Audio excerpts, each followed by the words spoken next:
can't remember anything.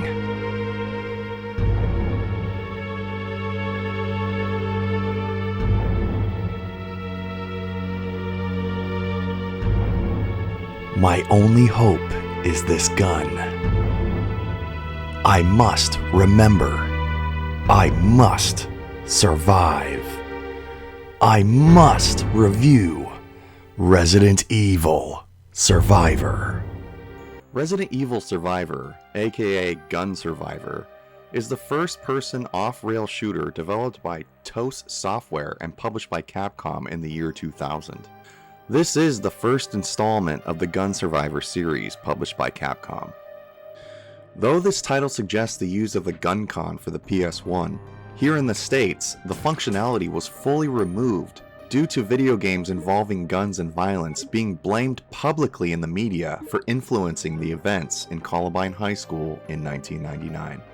Our culture is even more saturated with TV programs, movies, and songs that romanticize and glorify violence. What kind of values are we promoting when a child can walk into a store and find video games where you win based on how many people you can kill or how many places you can blow up?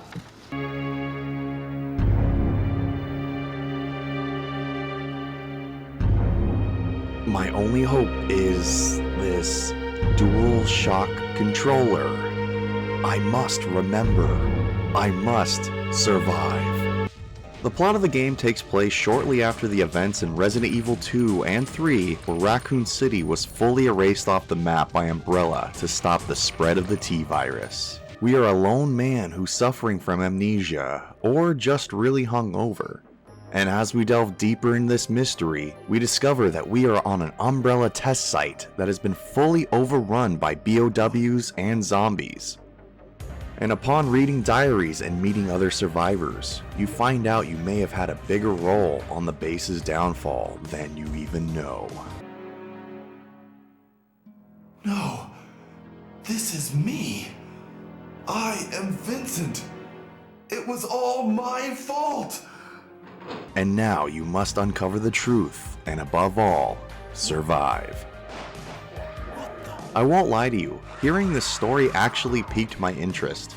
A Resident Evil game taking place on an island owned by Umbrella, with a whole town dedicated to furthering the BOW experimentation program, sounds like a really good idea on paper. Not only that, but some of the plot points seem to get used in the future 2002 film adaptation of Resident Evil with Milla Jovovich. Now, this is where the game begins to break down.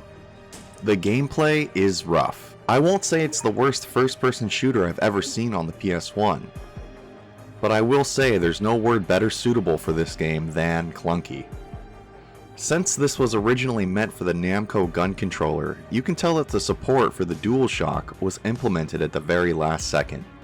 The amount of times you'll have to stop and attempt to make a turn around a corner in this game will drive you crazy. It's like driving a truck before power steering was invented and then trying to maneuver down an alleyway.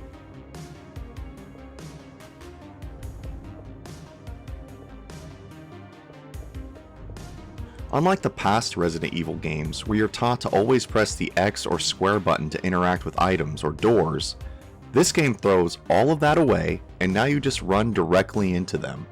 Guns you walk over just like a power-up from an NES game.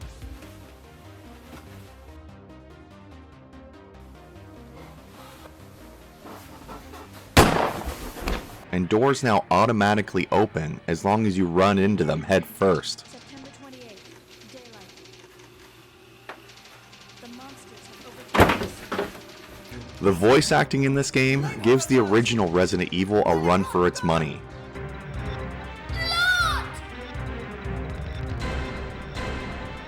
Put that down. I won't harm you. I promise.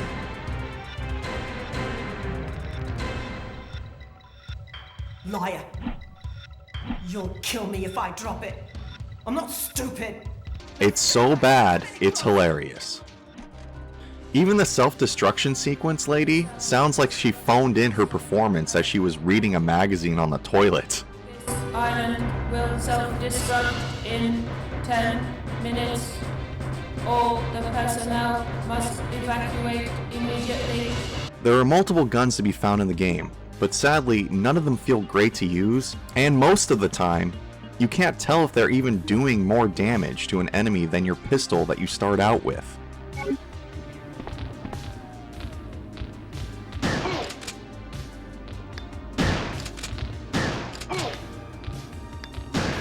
Now, if you've ever played a Resident Evil game before, then you know the best strategy is to conserve ammo, and if at all possible, you should always run from the fight. Well, in Resident Evil Survivor, the strategy is basically the same, except for one major difference. If you want to avoid all damage, in almost every confrontation in the game, all you need to do is look at a wall and keep running.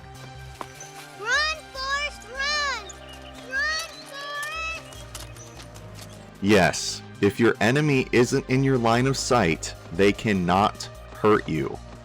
You could have a whole army of lickers and zombies around you, and as long as you look anywhere but their direction, you can easily cheese it to the next room without taking any damage.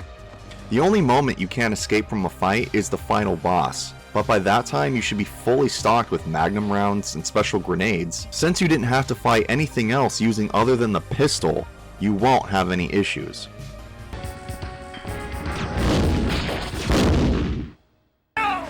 See that pretty girl in the mirror there? What mirror Who where? could that attractive girl be?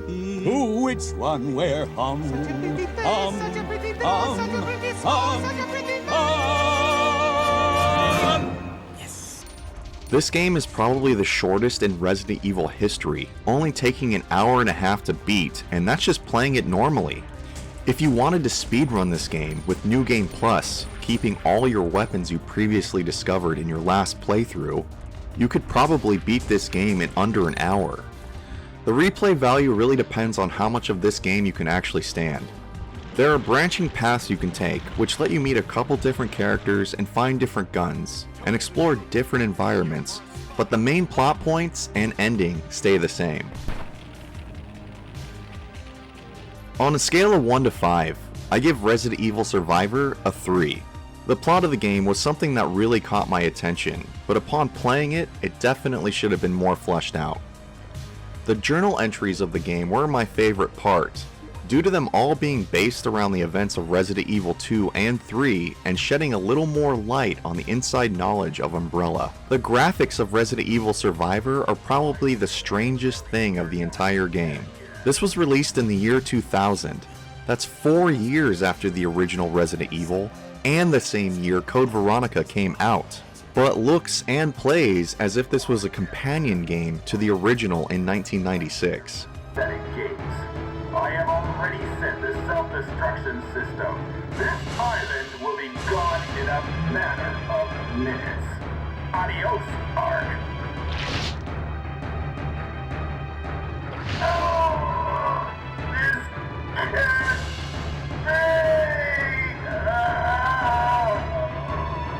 For all of the game's flaws and its annoying controls, I do think this is a funny breakaway from the serious gameplay of the other Resident Evil games in the past. The voice acting will even have the most hardened Resident Evil fans laughing.